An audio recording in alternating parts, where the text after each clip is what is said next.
I have the pleasure of introducing you all to Esu Ma'at, who is beginning his fourth season with the Orlando Magic, named as the Chief Diversity and Equity Inclusion Officer since November of 2020. And if you indulge me, I'm going to read your bio because I love that it always embarrasses people when you read about them. You must. I must. Isu's role with the team is a multi-dimensional, with a focus on integrating DEI strategy with the Magic's business goals, along with the team's value and key performance indicators, attracting, engaging, and retaining diverse talent, owning accountability for driving equity and belonging, and enhancing organizational culture, brand reputation, and social impact. You are a transdisciplinary thought leader who has a distinguished track record of success, driving a 21st century vision for DEI. You work closely with the Orlando Magic's executive leadership team and the entire staff to drive a holistic and impactful DEI strategy that contributes to the goal of ensuring the Magic's workforce reflects the demographics of Central Florida, that the team is successfully growing a diverse fan base, and that all internal and external stakeholders enjoy a legendary belonging experience. To date, diversity initiatives have earned the team the 2022 Sporty Award for Sponsorship Activation of the Year, Magic Diversity Game Changers, powered by Florida Blue, the 2023 Orlando Business Journal Diversity in Business Award, and the 2023 African American Chamber of Commerce Corporate Recognition Award. Prior to joining the Magic, our guest created and led the United States Tennis Association Eastern Diversity and Inclusion Department. You also are the advisory director for the All In Diversity Project, a London-based nonprofit focused on DEI indexing and worldwide standards, a member of the Coalition for Homeless and the Central Florida Community Arts Board of Directors, also a member of the Citrus Club's Board of Governors.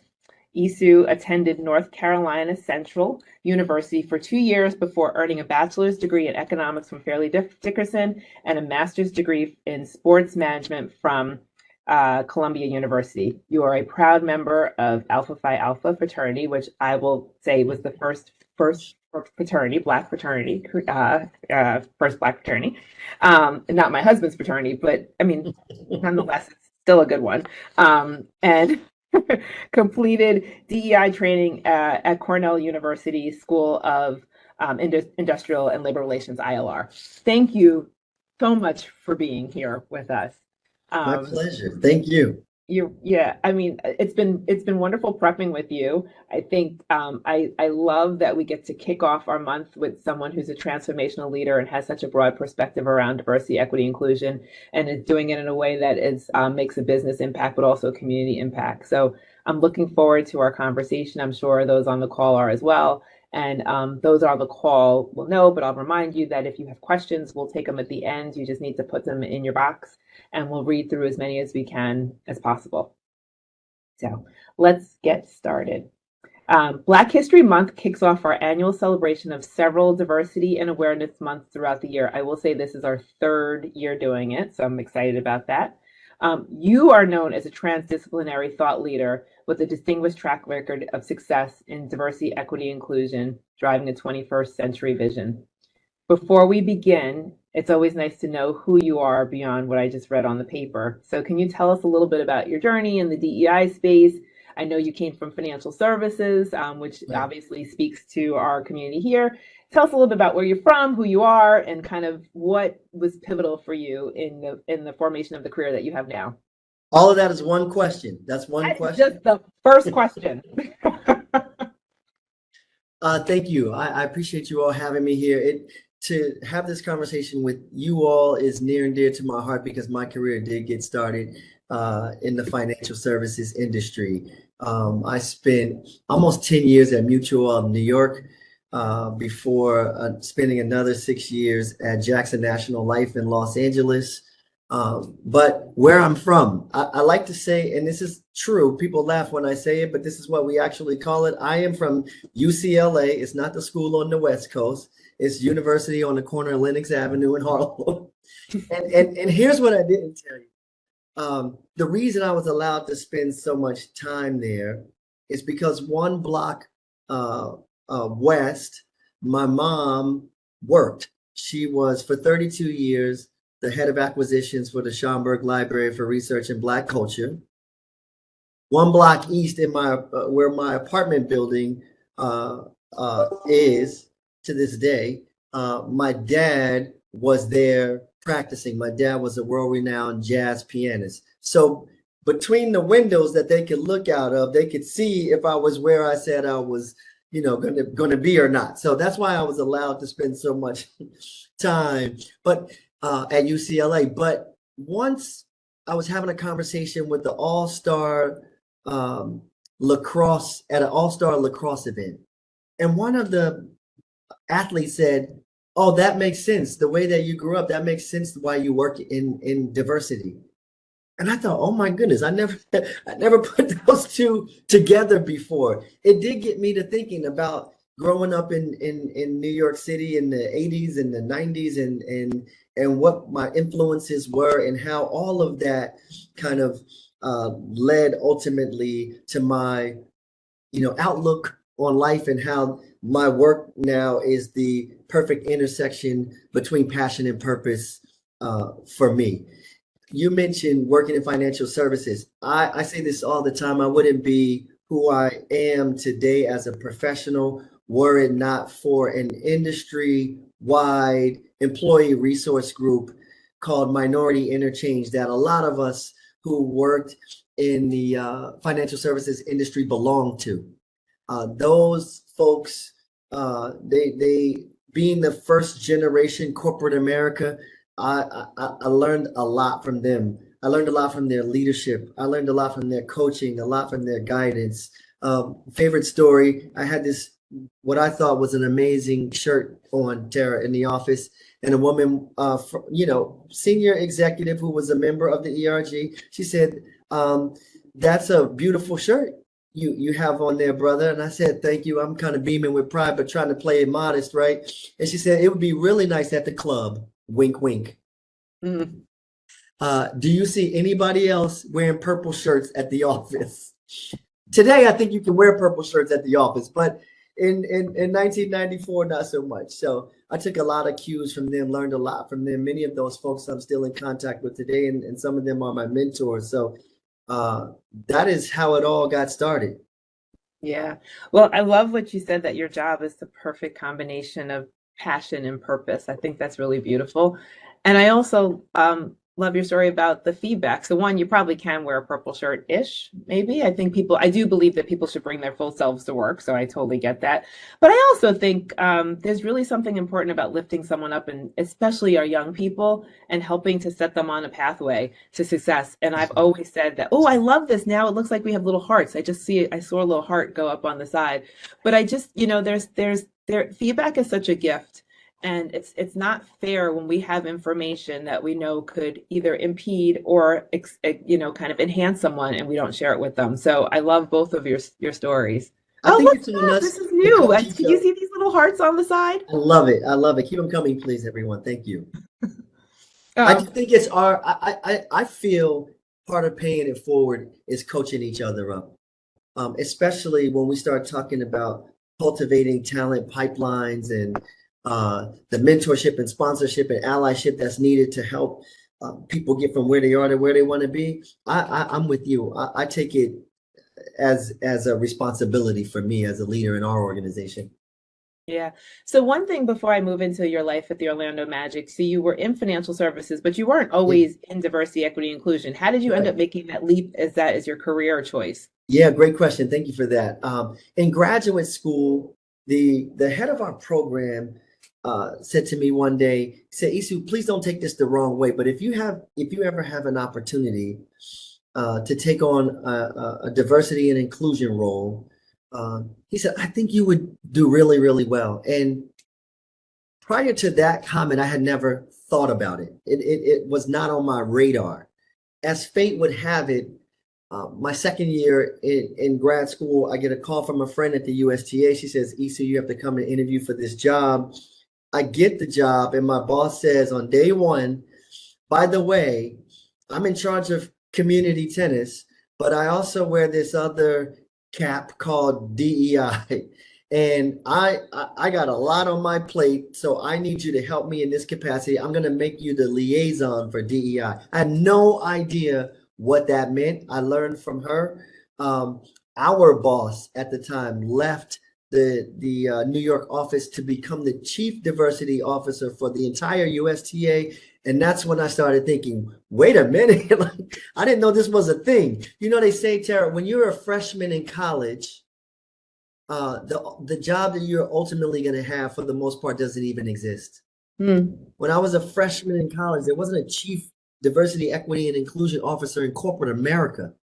And so to see him ascend to that role, that inspired me. And like I said, I realized very early on that, man, this sits at the intersection of passion and purpose for me. And there's some things I was going to have to learn in order to be successful and sustainable in the space. But it resonated, and I learned, and I developed, and I grew, and then I started to add my own secret sauce to it.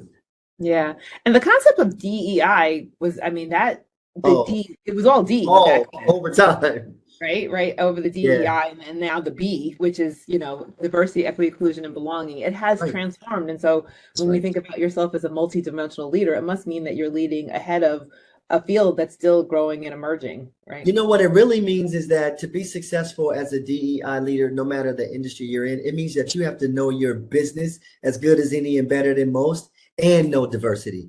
Yes. Yeah.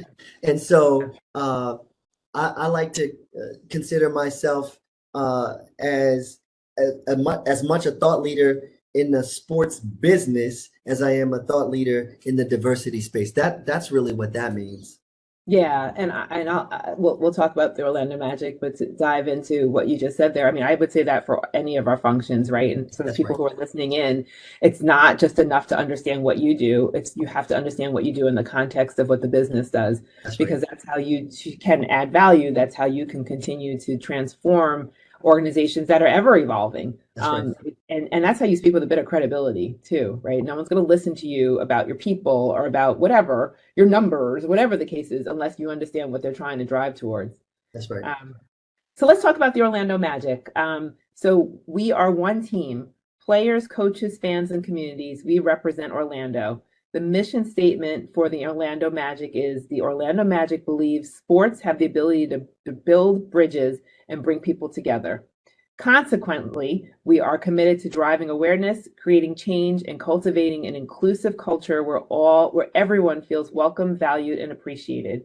Can you talk about the work Orlando Magic does in the community and the message you're sending to the community and how it continues to be sustainable? And before you answer that, I'll pause and I say part of when we were prepping for this, one of the things that I really loved about this statement and this question and what you're going to talk about is in our space here, we, myself, and Tish and Anita, who work in diversity, equity, inclusion, and talent management, are getting more and more outreaches from our business, within our business, as they're looking to places that we're trying to close deals at who want to understand what our perspective is on diversity, equity, inclusion. And that's part of what I love about this question and having you here to talk about something that's already so embedded in the work that you do. Yeah, thank you. And I just want to say, that's not our mission. That's our diversity statement. That makes sense. Yeah. Yeah, that's our diversity statement. That statement is posted next to the fan code of conduct at every entrance point into our arena. Um, when I got to Orlando, I really didn't know much about the market. So I had to do my research, right? I was pleasantly surprised to find out that 60% of the population in Orlando identifies as people of color. We're the fourth largest LGBT community in the country. We are the third fastest growing millennial population in the country. And oh, by the way, 75 million people in the world on an annual basis coming to Orlando. It's by far the number one tourist destination in the country. I think last year New York was second, and it was around 40 million people. So 75 million people from all over the world. What I started to say immediately is that diversity is our reality in this town. And so we needed to ask ourselves, is this what our team looks like? Does our work place mirror and reflect the demographics of our marketplace? Is this what our fan base looks like? Because if we're not successful at attracting and engaging diverse consumers, we're probably leaving money on the table. And then what kind of experiences, whether it's on the talent side or it's on the fan side, so whether you're an internal or external customer, what kind of experience are you having? Is that a positive experience? Because if not, the growth isn't sustainable, right? So that's what anchors the work. That's kind of our why. And then it becomes the strategy becomes, how do we leverage the value of this work to meet our business and revenue goals? And so there's a lot that goes into all of that, but it's incredibly important, especially in this climate, to be very clear on what your why is. That why makes sense to that business, right? It's not generic. It makes sense to that business. And as a result, everything that you're doing is a part of achieving whatever the KPIs are. Post George Floyd, when a lot of people came into the diversity space, I would say that from my vantage point, that was a positive thing. But at the same time, the experiences that many of those folks brought with them left them in kind of a transactional space. For example, a lot of companies said, we want to do training. And many people reached out to me and asked me if I would lead training. I said, I can lead training for sure, but I'm probably not the right person to ask, because for me, if that training isn't connected to a broader strategic framework behind driving this work, it's cute, but it doesn't really add value in the long run. It doesn't change behavior. It doesn't address any of the institutional and structural barriers in the organization. It doesn't address workplace inequities. And so for me, it's not that interesting to just come and do training once and then leave you all to your own devices. Yeah. Was there was your role newly created, or was there a you before you? There was not a me before me at the Magic. I was the ninth team that brought on a DEI lead. We now have 24 teams that have a DEI lead. And I would say that our social justice coalition, the NBA has a social justice coalition, and many of the teams then assembled a social justice coalition themselves. The social justice coalition here with the Magic, one of their recommendations was that the team hire a chief diversity, equity, and inclusion officer, and that's how this role came about. Before that, I was 12 years, as you read in the bio, 12 years leading this work at the USTA. Yeah. So I'm curious, you talked about KPIs, and also just the importance of making it a business imperative.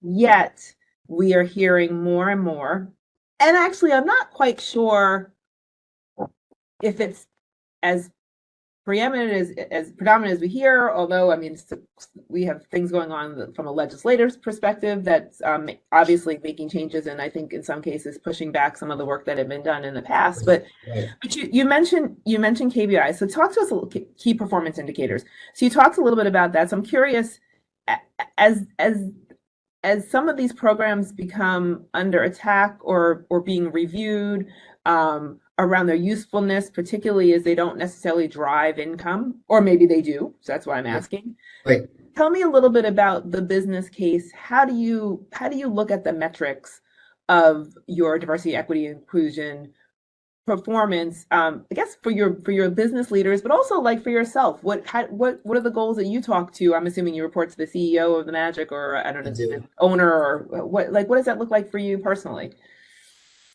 Yeah, so I'm going to go back to the statement I made before about diversity being our reality. and that the first place we started was in-house, right? And what we established early on is, what do we want to benchmark representation against? A lot of different ways we could go. Where we landed was to adopt the Diversity Inc. Top 10 Hall of Fame as our benchmark for representation.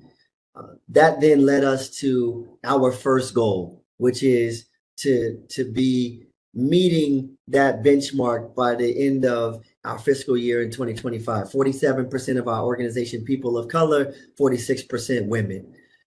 In order to achieve that goal, we also needed to put some policies in place to address our pipeline development, et cetera, and how we evaluate talent. We also, to speak to the culture of the organization, the culture of the workplace. The organization never had employee resource groups before. We now have 6 employee resource groups. To me, I've already told you my personal testimony about why I feel so strongly about the value of these groups.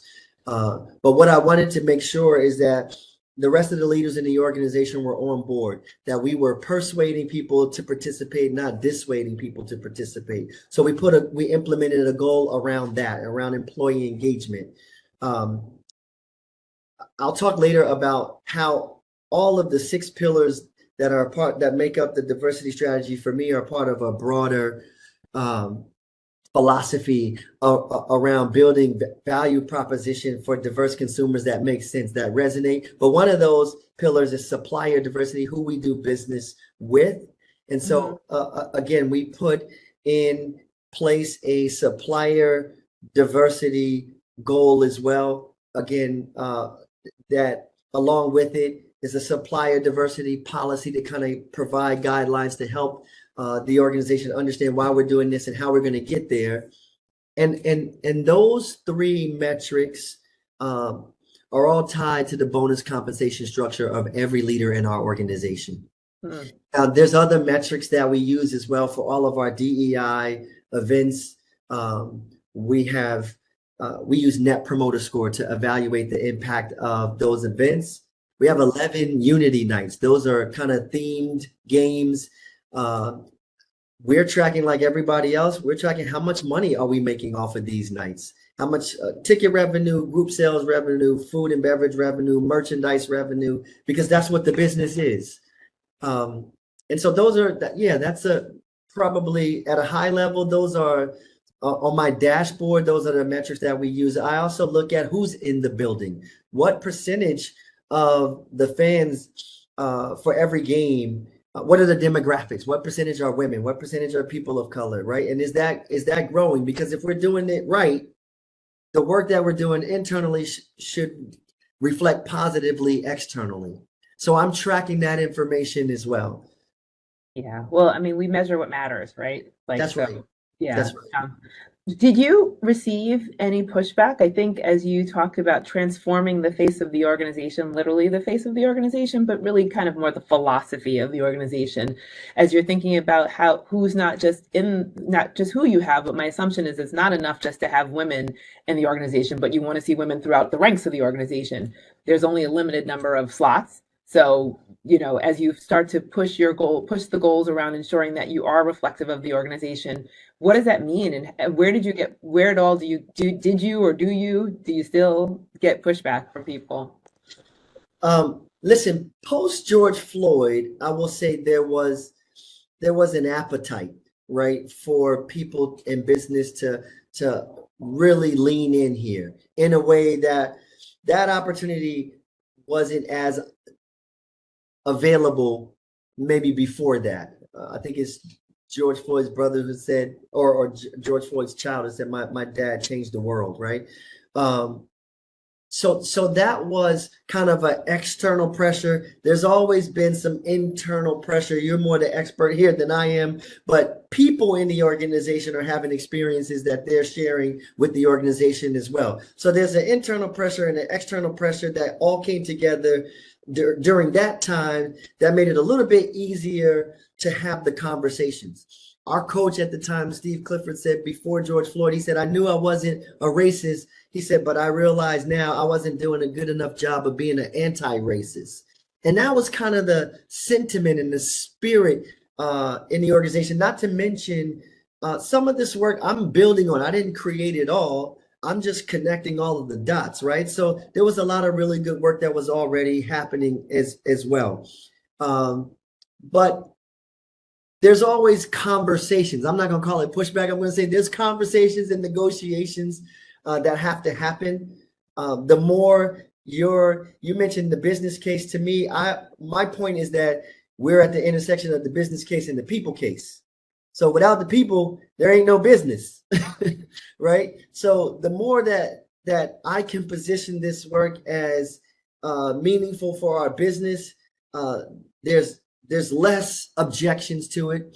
But when you talk about the 21st century approach to driving this work, it is really, I realize that there's a way, Tara, that we can talk to each other and we can bring folks together. There's a way we can talk to each other and we can widen divides, right? And in this climate, especially in this state, I realize we need to talk about this in a very universal kind of way.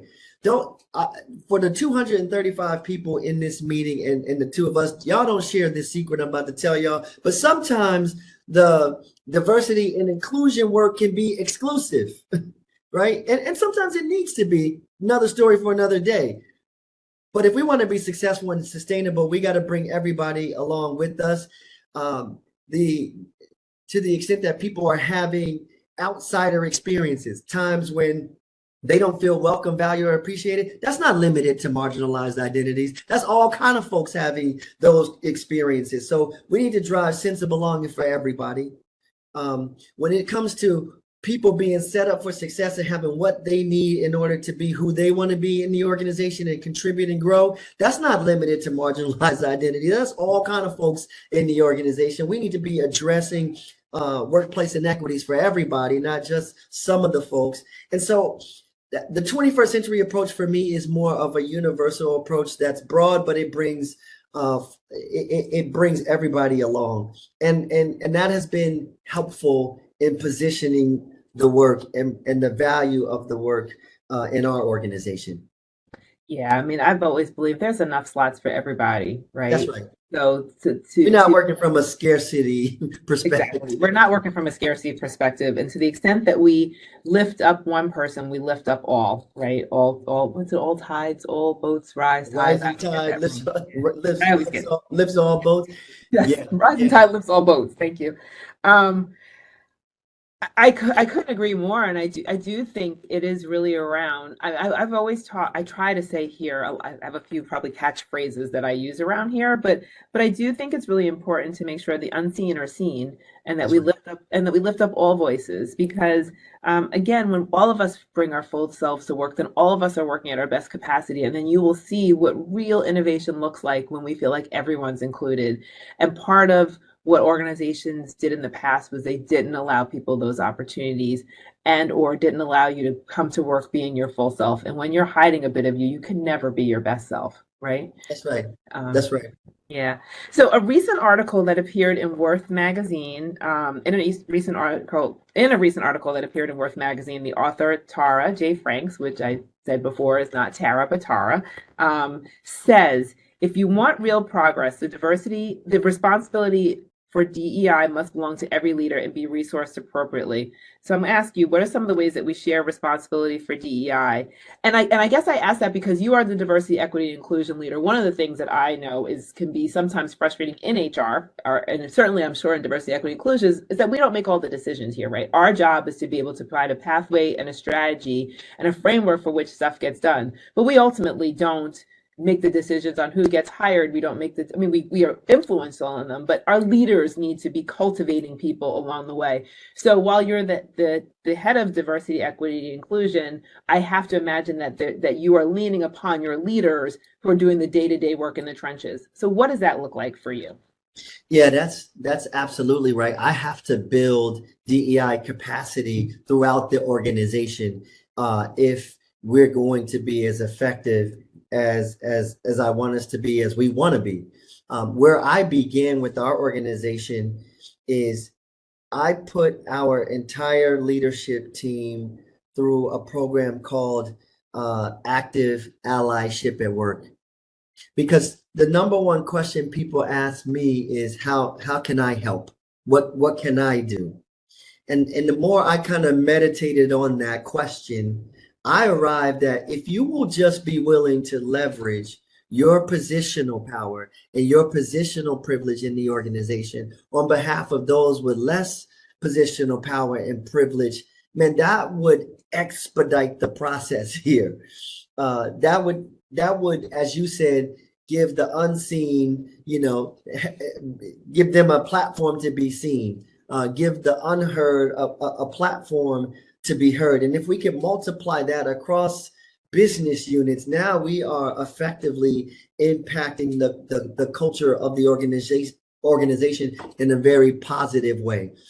So we were able to do that. But again, I mentioned to you before, it could be the greatest training of all time. It only lasts, 3 weeks in our in our heads, right? Mm-hmm. So we not only committed to the training, which was 2 days, it was 4 hours, but we committed to regrouping on a quarterly basis for an entire year to check in with each other and ask, how is your allyship journey going? That was incredibly helpful as a foundation to then start building on ERGs. There we started connecting the dots. We don't call our ERG executives executive sponsors, we call them executive allies, right? Because we continue to work that allyship muscle. We built that into our rewards and recognition. We only have one award that senior leaders are eligible for, and that's the Allyship Award, right? So again, just exercising this muscle that, hey, people show up how we show up. And so if we have the emotional intelligence, right? If we are mindful that people are looking for opportunity and access and ways to contribute, and it's in our best interest as a business to facilitate that for them, then we will get where we want to be, and we'll have the kind of organization that we want to have. And I believe in my heart of hearts that that's what we're doing. That's the experience that we're having. Like, it's working. Yeah. So two things I want to say. One, just as a sidebar, I'm going to note we're at 4:10, and so if people have questions, please feel free to put them in the chat. We'll try and go through them to the extent that we can. So I'm seeing, which I love, a lot of claps and hearts and all that kind of stuff. But if anyone has questions, please feel free to go ahead and put them in. And the other thing I'll just say back, kind of to speak to the people that we have on the call, and we're nascent in this, right? So we're really just kind of starting out our work around diversity, equity, and inclusion. I believe it's in our heart, but we have to take what's in our heart and put it in a way that's strategic and kind of helps to drive change and calls it out, and to your point, starts to think around who do we want to be, and all that kind of stuff. But I am really proud that this year we relaunched our performance evaluation process. We've done some work around making sure that it's inclusive, and we've looked at not just what people do, but how they do it. And when we ask them how they do it, we do have some language in there that talks about how are you collaborative, how are you inclusive, and what are you doing to drive diversity. And diversity, equity, inclusion, all of those things. So not just diversity numbers, but having equity and parity on your team, making sure that it's inclusive. Those are things that I know that when we launched it at the forum at the mid-year and at year end, we had employees who were like, "Well, I don't know what I can do." And I hear what you're saying about leadership, but allyship is at any level, right? And so I kind of speak to those on the call that there's some of it is my responsibility, some of it's Tisha's responsibility, some of it's your manager's responsibility, but some of it is your very own responsibility to create the organization that you want. And think about that in a way that's really thoughtful. And those are some of the things that we want for you to be able to call out on your review, so we can give recognition to that, and or look to see, are there other ways that we can help to push that along. So I'll say that. And also, we don't have ERGs here, employee resource groups here, yet. There's, it says the people on the call know there's a lot of transformation and change happening. It is certainly on our list of things that we feel that are very important and forthcoming. So I don't have a launch date for that yet because we don't know where that is yet. But it is something that I do really think is important because I do think that we learn from each other. We learn from having a shared experience, but we also have the obligation to teach those who don't have our experience so that we can learn from each other. And the opportunity for allyship is just a really wonderful way of building connective tissues around the organization. Tara, I would say that these groups are extremely helpful to the business as well. Our Mm. ERGs work on real business solutions. Mm. Give me an example. I will, and I'll say that they help us understand how we show up authentically in those communities. I mentioned that we have 11 unity nights. So when we have our Pride Night game, first of all, for our Pride ERG, that's a tremendous source of pride for them to be able to invite their community to our building, right? But they're all over it in terms of, hey, here are the things that we should know. Here are the things we need to do. Here are the people we need to reach out to. So they help us show up authentically. They help us understand the difference between cultural appreciation and cultural appropriation, which is very, Tell us very. what that is for those who may not know. Yeah, so cultural appreciation is just recognizing that there are some cultural markers that are authentic. So if we're celebrating, um, Black History Month, for example, because we are celebrating Black History Month in this in this As an conversation, example. as an example, we're celebrating that in an authentic way. But the best example I can give you is um, Walmart Juneteenth ice cream, right? It's like Target put on their shelves ice cream that was made by a Black-owned company for Juneteenth. Walmart then made their own Juneteenth ice cream. Proceeds did not go back to a Black-owned company. They stole the name of the flavor from the Black-owned company, and they tried to grow revenues by basically hijacking this effort from Target. So on one hand, Target is supporting a Black-owned business, putting their products on the shelves. The proceeds they're splitting with this business as well. And on the other hand, we're saying Juneteenth, but we don't really. Nothing about what we're doing has anything to do with Juneteenth or the recognition of how important this is to the Black community. And there are sometimes situations where that happens, and part of my job here is to make sure that we don't make that mistake. Yeah. I saw, for example, another example.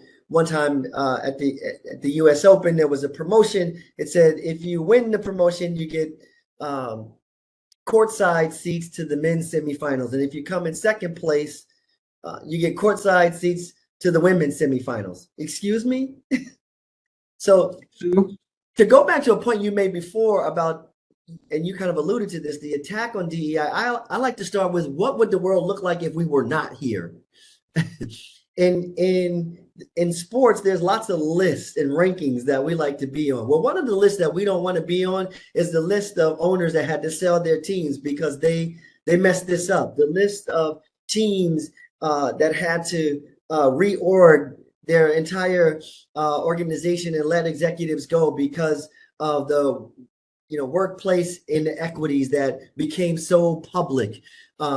These are lists, the hostile work environments, right, that became public. These are lists that we don't want to be on.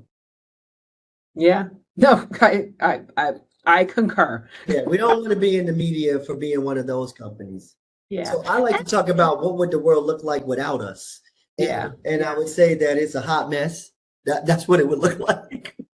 And to mention all the money, not to mention all the money we're leaving on the table because because we have unconscious biases about diverse consumers. I mentioned to you before, the fan base of tomorrow is not the fan base of yesterday. Your customer base of tomorrow is not the customer base of yesterday. Yes. Not when the Gen Y was after us, the most diverse generation in US history. Gen Z even more diverse than them, and Gen Delta even more diverse. Last generation where the majority is, where that's going to flip, the minority versus the majority. It'll be more people of color in the United States in terms of birth rates than there are, folks not of color. So that business needs to understand that we have to be thinking about who we're doing business with tomorrow. Who's showing up in our global partnership meetings? Last week we had we signed a deal with 50 Cent's company, Sire Spirits, and one of the things that somebody said is, this is different. Yeah, this is different.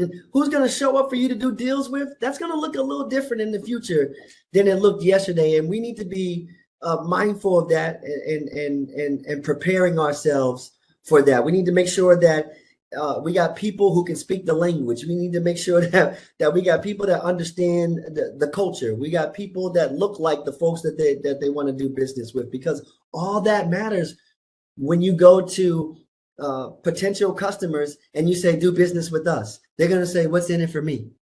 Yeah. Well, look, I mean, that's true. That's how I started saying we get requests from our clients all the time, prospects all the time, who want to know who we are and what we do, what we stand for.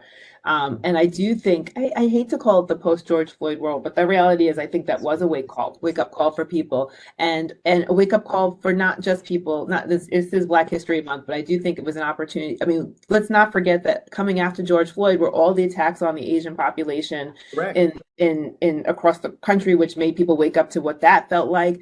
And the more and more when we can't ignore it, and the people that we connect with are asking us to ensure that what the services that we provide, the people that we bring, are reflective of the world. And that's and I think for you, we almost could get away with that for a while, to your point, but you really can't, because the world has changed and expectations are changing in a way.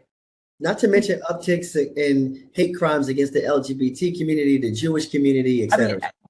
yes, I call out too, but I do think it is a tenuous time for many of the underrepresented population. It's a tenuous time, right? Period. And I do Yes. think, period. And to your point, like, and I think that, one of the things that I say is that we can't see what all of our things are, right? And so all of us come to work with something, whether it is your ethnicity, your gender, your sexuality, whether you are a known or unknown disability.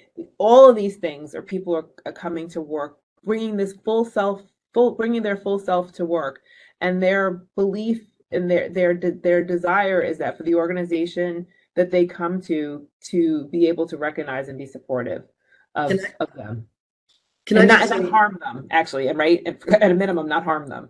and listen, to your point, last year, research produced by Edelman, the Edelman Trust Barometer, for the first time in US history, people are saying that the institution that they trust the most is the workforce. Sorry, their workplace. So it's not the media, it's not the government, it's not the faith-based organizations that they belong to. It's the workplace. That never has existed in our careers. This is the first time ever. That's a very different responsibility for A us. big responsibility. Absolutely, but an area of opportunity as well. Yeah. So you expressed your core philosophy as diversity does not equal poverty.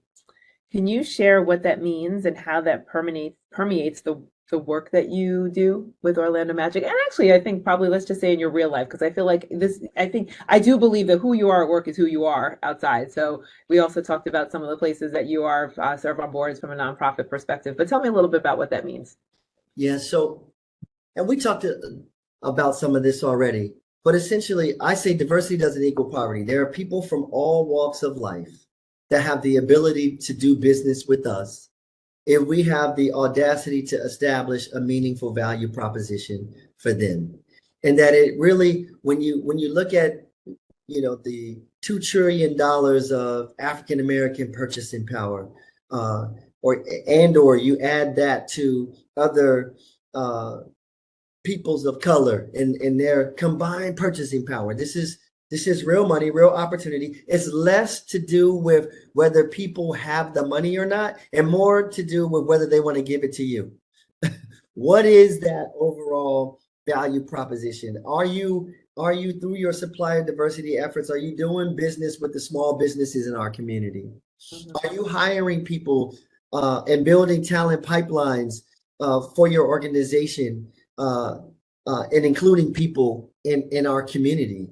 We're at the Orlando Magic, we sit on 60 boards throughout the city, right? Are you vested in our community? Are you vested in our success? When you talk about the growth and prosperity of the region, does that include us? If it does, if you start to have those kind of conversations with folks, they're much more amenable to doing business with you. Now, it also means that we have to break down any, as I said earlier, unconscious biases we have about diverse consumers. Can people afford it? Do they have the money? Do they want a discount? I'll give you a quick example. We had in our organization last year, for the first time, we celebrated Divine Nine Night. So recognizing the historically of Black Greek letter fraternities and sororities. And so our team went out to those organizations and they began the conversation by saying, yeah, if you all want to come as a group, we got this group discount. Well, one of the gentlemen from Phi Beta Sigma said, that's fine, but for our group, we're looking at a couple suites. Do you all have a couple suites available? And I said to my team, I asked them, what made you begin the conversation with a discount? Right? I said, if you go to McDonald's and you don't have a whole lot of money, right? You can order from the dollar menu. If you balling on the budget, you can get a value meal. And if you just feel like splurging today, you can supersize it. We have all those levels. Why don't you go tell them what the levels are and let them decide what they want to buy? Mm-hmm. Very different approach, not making assumptions about what people have to spend and whether they will spend it or not, just telling them what the value is. And that's Yeah. what I mean by diversity does not equal poverty. And in that instance, going back to the beginning of giving feedback, we walk with biases, unconscious and sometimes conscious, but I think a lot of times unconscious. And that conversation that you had with that person, I bet you was like, and maybe they didn't think that way, or maybe someone that trained them to think that way, or whatever the case is. But the fact that you handled that feedback spot on, hopefully means that changed that person's perspective, changes the way that they think about how they're doing it for the next night that they That's right. have. That's right. Yeah. It's totally changed the philosophy, right? That Yeah. we don't have to begin the conversation with discounts unless there's some legitimate reason to begin the conversation, not because we took a cognitive shortcut. Right. Yeah. So I only see one question here. Anita, I don't know if you want to make a guest appearance and read it. If not, I will read it. But Anita, I'm going to Okay, allow you there you go, to come back. I can definitely do it. Thank you so very much because this has been wonderful. I'm over here just I have no words. I'm clutching the pearls because you have dropped so many nuggets of knowledge here. So I definitely thank you for this conversation. We do have one question, and starting off, Isu, thank you for being here today. It appears that the failure of DEI in many orgs that expressed enthusiasm is lack of a plan to implement. Training is an option, but not too many professionals like yourself are available. How do we help them? Yeah, so listen, first of all, I agree with the overall premise. There's definitely been a contraction since there was the proliferation of DEI roles after George Floyd. There's been a contraction, and I would argue that we should have anticipated this a little bit. And I would also say that part of it is a positive thing because, as a friend of mine said, this is not a passion project. This is real work. uh, and so, with all the other business units, um, they don't just have tactics that are not attached to some broader strategic framework. So the training is fine and it's really necessary. Um, but I would ask, what is what does the workforce look like in these respective organizations that the question is alluding to? What does that workforce look like? No one better than Tara could tell you about the global talent shortages we have, and thus the need for non-traditional talent pipelines in order to make sure we got enough people to get the job done, not to mention get it done at a high level. But we already talked about, what does the how well are we doing at customer acquisition, right? So to me, that's how we help them. We help folks by focusing less on the transactional. If you were to ask me all of the Heritage Month observances we have, I'm not going to be able to call that up so quickly.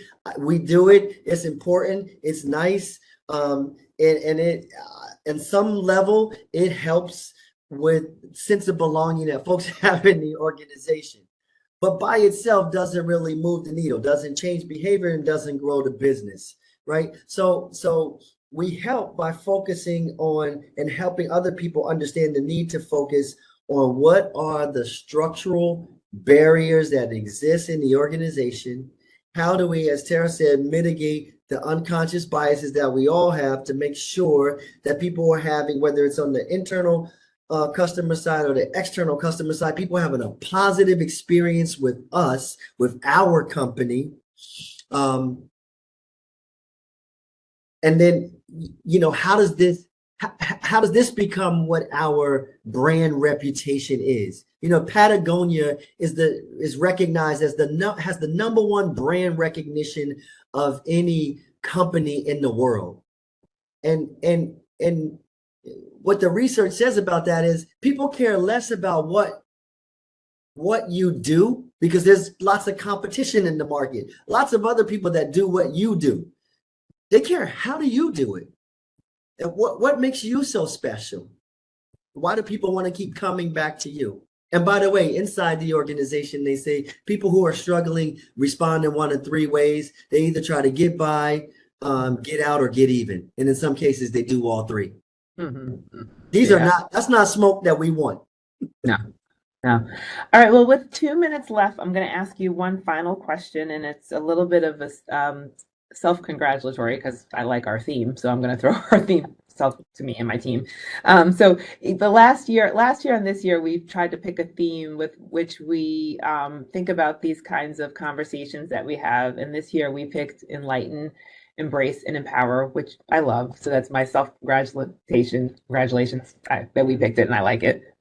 Obviously, but can you just you said so much here, so I want to make sure I say thank you and thank you for from the people who we have on the call. But are there any little bits of nuggets that we should that you want to leave us with, or any suggestions on how the NBA finals are going to end up, or anything that you want to share before we let you Orlando go? Magic are going to be in the NBA finals. Okay. So I can tell you that now. So for all the my betting folks, feel free to just start putting your money on that. Okay.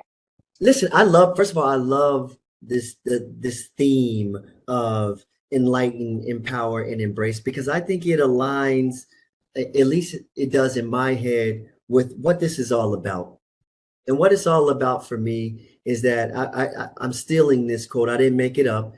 It says that people from traditionally marginalized backgrounds, they're not looking for a handout, they're looking for a hand up. What that means is opportunity and access and the ability to contribute to the business in a meaningful way and have their contributions be recognized. I ask in my sessions, in my training sessions, always two questions. One, think of a time when you felt like an outsider, whether it's personally and professionally, and what kind of emotions did that stir up in you? Everybody in the audience, Black, white, Jew, or Gentile, they know what that feels like. They've been there. And I use that as a moment to say, we all know what this feels like, so we got to be a part of making sure that no one feels like that when they're in our environment. And the other thing I ask is, who doesn't want to work for a place where everybody feels welcome, valued, appreciated, respected, and that their contributions matter? Please raise your hand. I've yet to have anybody raise their hand. So when I talk about these terms, what diversity, equity, and inclusion means, for me, I'm talking about all of us, not some of us. In fact, I would leave everybody with a great book written by one of the pioneers in this space, Pat Harris, formerly the Chief Diversity Officer for McDonald's. She wrote a book that says none of us is as good as all of us. And that's really my philosophy in this space. Yeah, well, thank you. I'm gonna take the liberty of closing with my own thing because I have employees listening. But one of the things that we did when we started here was come up with what we wanted our vision and mission to be within HR. And I think it speaks really in line with what you just said. And our vision and mission here is to ensure that our employees feel empowered and fulfilled. And whenever we send, and whenever the team sends anything out, I try to get those words in there, either that exact sentence or those words in there, because I really do think, to your point, nobody wants to come to a place where they don't feel like they're valued. Nobody wants to come to a place where they don't feel like they make a difference. And everyone wants to come to a place where they feel like they can be themselves. And so it is a journey, but I'm really proud of the work that we're doing. And I'm really, really grateful that we have people like you who'll come and give us an outside perspective and view. So Esu Ma'at, I thank you very much for your generous time Thank and your you. words. I wish you the happy rest of Black History Month and happy rest of the year. Thank you very much. I appreciate it. Thanks for having me. You're welcome. All right. Take care. Take care.